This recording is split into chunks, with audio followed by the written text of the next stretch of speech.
बोले जी हम कब, लेकिन स्याही लगा के जैसे ही कागज पे लगा तो सीधे वो कर जाते हैं। हाँ जी, 10 मुंह वाले से क्या बात करोगे, कभी एक पूछो हो जाए, दूसरा वाला जवाब दे, तब तक तीसरा वाला घंटा लगा दे, क्या करें। एक ये झापड़ मार पता हो जाएगी। 10 मुंह वाला, इसलिए इसका नाम है 10 आनंद। 10 आनंद, इसलिए 10 आनंद। अच्छा, एक जने कह रहे थे गुरु जी एक संत से हमसे बोले, महाराज रावण के क्या 10 ही मुंह थे? तो संत ने भी बड़ा गजब का जवाब दिया, बोले देखा तो हमने भी नहीं, पढ़ा है 10 ही मुंह थे। तो बोले एक दिक्कत है। बोले क्या? बोले रावण सोता कैसे हो? बोले मतलब? बोले भाई लेटता तो होगा, बेड पे बड़ा बना होगा, लेकिन करवट कैसे बदलता? करवट बदलता होगा तो या तो फिर जो मुंह है वो स्प्रिंग हो, या फिर उसे पहले खड़ा होना पड़ता होगा और फिर लेटना पड़ता होगा करवट। तो बड़ी गजब की जवाब उन संत ने दिया। बोले भैया जो ज्यादा मुंह वाला होता है वो सोता ही नहीं, न सोता है ना दूसरों को सोने देता। तो धन्य रावण से किसी ने कहा कि हमने मान लिया कि तुम भगवान से शत्रुता रखकर भगवान के दर्शन करके अपनी नगरी में बुलाना चाहते। वह प्रश्न ये उठ रहा है कि भगवान को अपनी नगरी में क्यों बुलाना चाहते? रावण बड़ी गजब की बात बोलता है। बोले सुनो, हमारे गुरु कौन? बोले शंकर जी।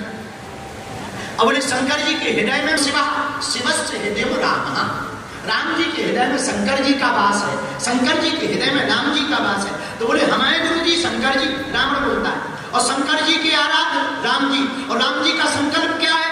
निश्चरहीन करो मही भुज उठाए प्रण कीन। बोले पृथ्वी से निशाचरों का मैं नाश कर दूंगा, ऐसा राम का संकल्प है। तो हम तो अपने स्वामी के संकल्प को पूरा करने के लिए उपद्रव कर रहे हैं।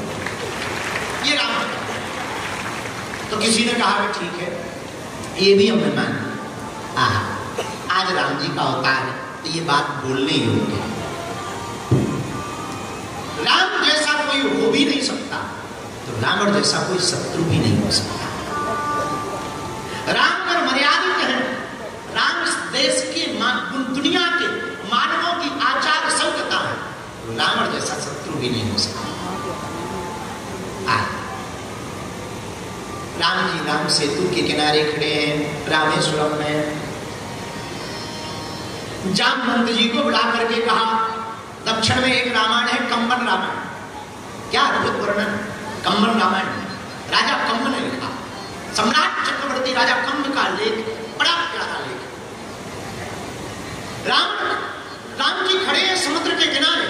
राम जी ने अपने मंत्री जामवंत से कहा कि हमारा मन है लंका में प्रवेश करने के पहले भगवान शंकर की प्राण प्रतिष्ठा की जाए, और प्राण प्रतिष्ठा करके भगवान शंकर को विराजमान करके विजय